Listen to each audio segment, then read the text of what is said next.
Hey, in today's video, I'm going to be breaking down why food often feels like a daily test of discipline and why a lot of the time trying harder actually keeps you stuck in that shame cycle. This information is all coming from my 9 years of experience as a nutritionist, helping people on their eating disorder recovery journeys, as well as people who have other food struggles as well. Okay, so let's get into it. Raise your hand if this feels like you. You go to bed at night evaluating everything you ate that day, or how you feel about yourself depends on whether you think you are good or bad with your food. When the day is done, you're lying in bed feeling either numb, sedated, or uncomfortable because you've ended the day engaging in food behaviors that make you feel like you just have no control over them. And maybe you're not just replaying what you ate, you're also replaying the whole day, wondering whether you did enough. So does any of that sound familiar? And if it did, I have to tell you that you're definitely not alone in this, and it means that you are struggling. And if you are struggling, you deserve all the compassion in the world, because this is hard. It's really hard. And what I'm going to share with you today is 3 shifts that you can make that's going to help you interrupt that shame cycle. So stay with me and I'm going to walk you through it all step by step. And we do need to interrupt that cycle. I'm going to sound like Captain Obvious for a moment here, but in order to break free from that shame cycle, you do need to do something different. And I'm only mentioning this because what I often see is a person feels like they just need to try harder. I need to track more. I need to plan more. I need to find smarter ways to restrict my food intake. And all that really does is keeps them looping in that same cycle. And to be honest with you, I can completely understand why that approach feels appealing, right? Because it serves a purpose. Especially if we're talking about life feeling overwhelming, out of your control, messy, having that neat and tidy plan with your food can give you that sense of control. So I can get why that approach is so appealing. Okay, so maybe it gives you structure, maybe it helps things feel more controlled, maybe it's helping to silence that relentless inner harsh critical voice that is just constantly going on in your mind. Maybe it gives you relief from all of those things in the short term anyways.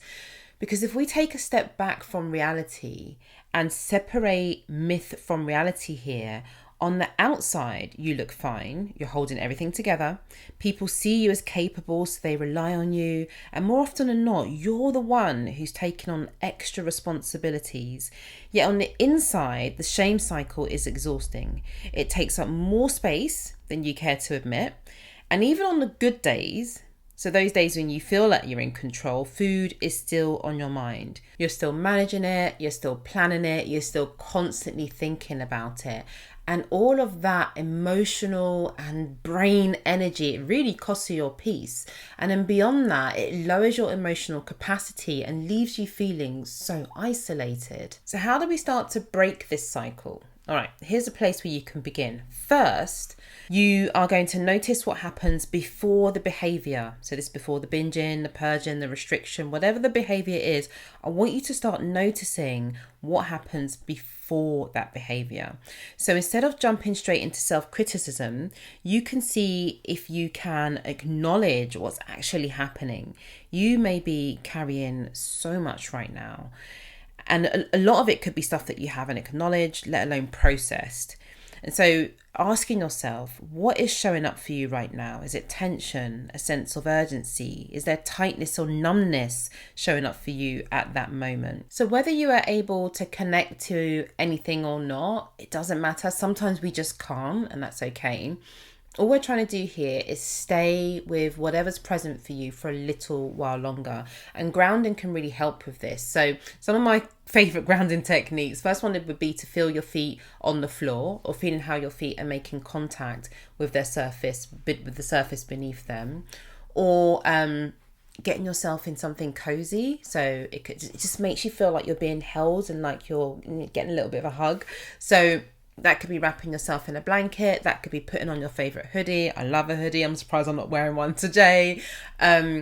Just anything that brings you that comfort. Another one would be to orient to the room. So looking around at your space, letting your eye linger on the things that you like to look at. Anything that could just help you be here and feel present and grounded. And then the last one is to just slow down your next exhale. And see, even me just saying that made me slow down, right? So slow down your next exhale. So you don't have to think too much about what's going on with my inhale and exhale, but just thinking like, can I just let my next exhale linger for a little bit longer? Can I follow that breath all the way to the end? That's something I often say in my Pilates class, by the way, following the breath all the way to the end. And the goal here isn't to bring a sense of instant calm. You might get that, but that's not the goal. It's just allowing you to increase your capacity to tolerate whatever is present for you in this moment. We're creating a buffer of a few extra seconds between the feelings, thoughts, and sensations and your reaction to them. Earlier on, I talked about that inner voice, that inner critical voice, that voice that shouts these food rules at you, that drives the food behaviors. This second step is about actually listening to that voice. And you have to stay with me here. I think we often are thinking about trying to shut that voice up and trying to shut that voice out. It doesn't work. What ends up happening is you get into a to and fro, a bit of a battle in your head.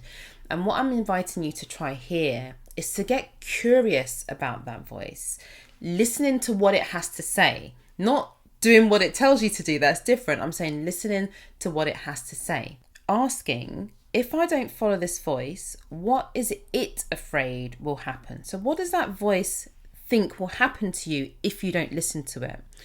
And we want to go on a deeper level on this one. You may need to ask, and then what?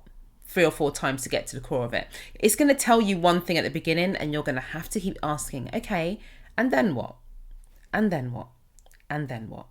Notice what that voice is saying. Notice how urgent it feels, and notice how convincing it sounds. I know that voice can be really harsh, but sometimes it can sound quite panicked, like something bad will happen if you don't act quickly.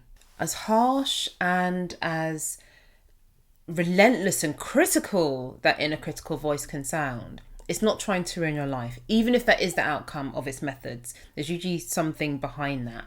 More often than not, there's something sitting beneath those rules that it tells you and wants you to live by. And more often than not, that thing is fear. Fear of not being enough, fear of losing control. And the tricky part is those things probably matter to you too.